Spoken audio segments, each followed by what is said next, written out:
What would happen in a place, imagine you took over a restaurant and you ran it the way you'd like. So you'd serve a meal, but at the end of your meal, instead of getting a check, your tab would say 0.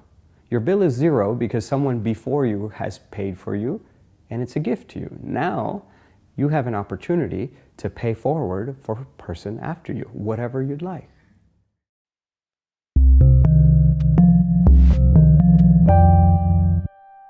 What would happen? Would people all just take?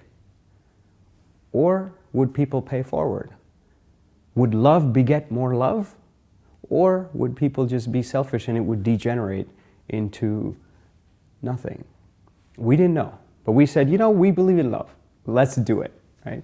So we started it, like complete. We just rented out a restaurant one time. It was just a one-time thing.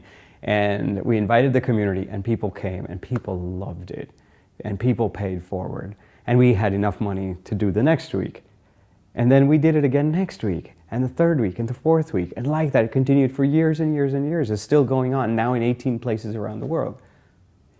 And all these researchers started coming in and studying it. They said, what's going on? Like, you're trusting people to pay forward. You are trusting that if you create a strong context, people will respond with this idea of we, right? That really resonates with them. And everybody started paying forward. Everybody started understanding a lot of the nuances of generosity, and people started studying it. And as they studied it, it just, it started to create more and more ripples into society. So this idea, this basic unit of a small act of kindness, we sometimes think, wow, it doesn't really make a difference, right? It's so small. Like, what impact? We have so many big problems in the world. What is this small thing going to do? But there are multiple ways in which this small act creates change in the world. First thing it does is it creates a ripple effect on the outside. Right? A small thing you do touches somebody. Imagine you pay toll for the car behind you. That person is going to go home, sit on their dining table, and share this story with their family. And what's going to happen with that story when it lands into the hearts of young kids? We don't know, but we know that the ripple will carry on. And so there is an external ripple effect, but there's also an internal ripple effect. It changes you. Many people ask me that before we can give, first you have to have. If you don't have anything, how can you give? What will you give? But that's assuming that we are born bankrupt, right? That I was born with nothing, and actually what I acquire is what I have to give. And that's just not true, because we can give in so many different ways. Sometimes just by listening to somebody, we're giving them a very precious gift. So how do you start to tap into this idea of multiple forms of wealth, multiple forms of capital, multiple forms of value? You can contribute your time. You can contribute your presence. You can contribute your compassion.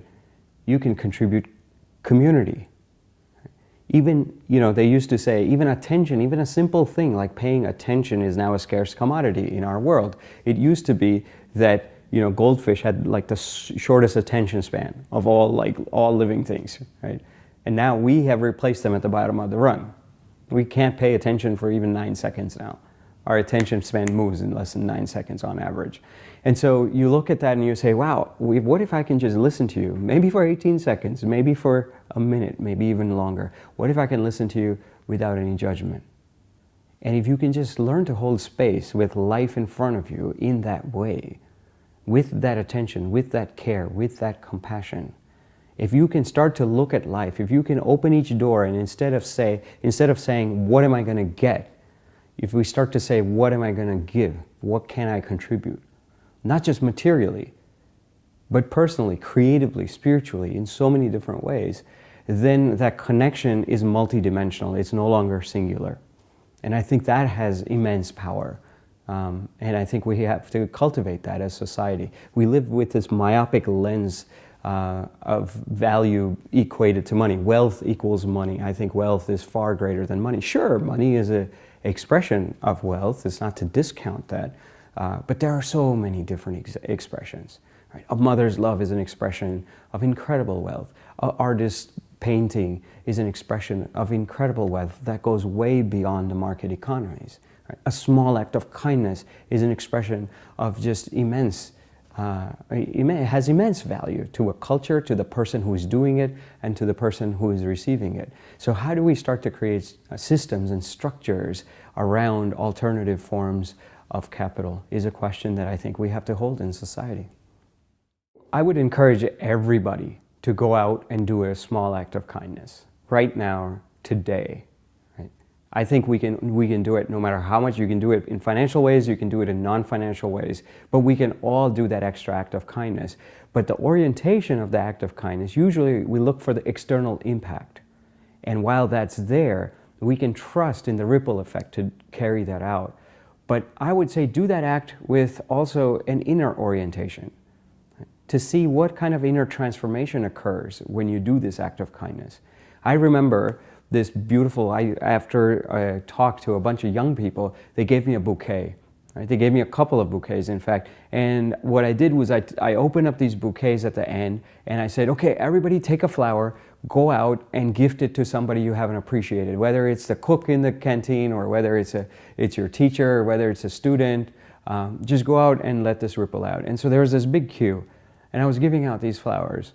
Before I finish all the flowers, this girl comes back for a second flower. She has tears in her eyes, and she looks at me and she says, "Can I get a second flower?" It's so intrinsic, it's so native. What impact did that flower have? Is she going to get a Nobel Prize for that? Is she going to be in the news for that? Probably not. But the transformation that happened in her was real, was profound, and it changed the eyes through which she looked at the world. And those eyes are going to continue to touch the world for infinity going forward. And that has a significant value as well. So I would say go out and do an act of kindness.